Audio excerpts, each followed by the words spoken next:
In this video I will show you how you can change the site title for your WordPress website. And changing the site title in WordPress is a simple yet crucial customization that allows you to update your website's primary name. And the site title not only contributes to your site's branding but also plays a significant role in SEO.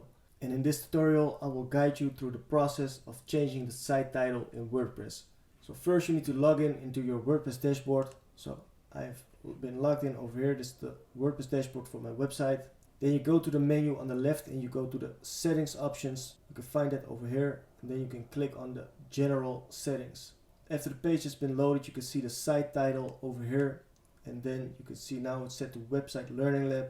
And the site title is the main name of your website, and it's a crucial element for branding, and it helps visitors and search engines understand the purpose and the content of your website.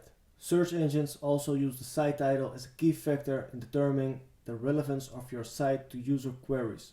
And once you click on the existing site title, a text box will appear. So now you can just enter a name. You can enter any name that you want to. Also make sure it's SEO friendly. So do some SEO research.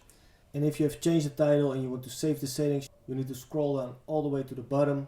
And there you can see this button and click on Save Changes. So now your new site title is live on your website, and that's how you can change the site title in just a few seconds.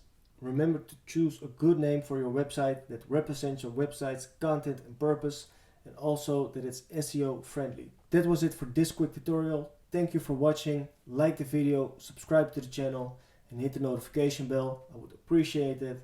If you have any questions or suggestions, make sure to let me know in the comments. I will read and answer all the comments.